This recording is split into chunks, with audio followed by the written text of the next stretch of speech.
Կրթության ռազմավարության հիմքում է, որպեսզի անկախ բնակության վայրից մեր բոլոր քաղաքացիները ունենան որակյալ կրթության հասանելիություն, եւ երբ որ խոսում ենք որակյալ կրթության մասին, նկատի ունենք ոչ միայն ֆորմալ կրթական համակարգը, այլ նկատի ունենք նաեւ ոչ ֆորմալ կրթության հնարավորությունները, ինչու եմ ես սա շատ կարեւորում, որովհետեւ ժամանակակից կրթությունը գնում է մի ճանապարհով, որ ֆորմալ կրթությունը պետք է անպայման լրացվի նաեւ ոչ ֆորմալ կրթական միջավայրերով, որովհետեւ մարդիկ սովորում են ոչ միայն դպրոցում, քոլեջում, բուհում, այլ սովորում են իրենց կյանքի յուրաքանչյուր պահին տարբեր միջավայրերում եւ ինչքան ավելի ճկունություն ենք մենք կարողանում հաղորդել համակարգին, այնքան ավելի արդյունավետ է լինում սովորելու գործընթացը։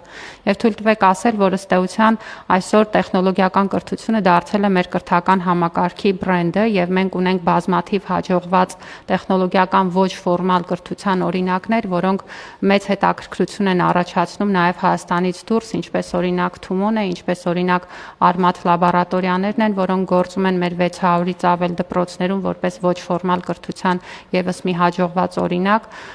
նմանատիպ հետաքրքրություն նաեւ առաջացնում է COAF-ը եւ այս պարագայում էլ մենք ունենք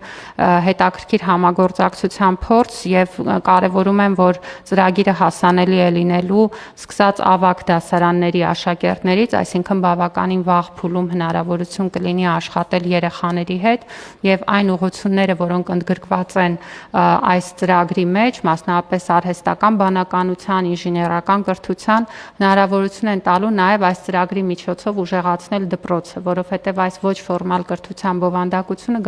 գալու է աջակցելու դպրոցական ծրագրերի իրականացմանը, բայց ոչ միայն, ես կարծում եմ, որ նաեւ հաշվի առնելով կացարանների առկայությունը մենք կկարողանանք ամենատարբեր ծրագրեր իրականացնել նաեւ ճամբարային ձևաչափով եւ իսկապես այս կենտրոնը դարձնել տարածաշրջանային կենտրոն եւ համախմբել նաեւ հարակից բնակավայրերի երիտասարդներին եւ երեխաներին կարեւոր ծրագրերի շուրջ։ Ուզում եմ հիշեցնել նաեւ, որ մենք խոսում ենք Մարմաշենի մասին, որը նաեւ զբոսաշրջային շատ կարեւոր կենտրոն է։ Կառավարությունը արդեն իսկ այստեղ նախորդող շրջանում արել է բավականին մեծ ծավալի ներդրումներ, մասնավորապես վանական համալիրի տարածքի բարեկարգման, հեծանվային ուղու,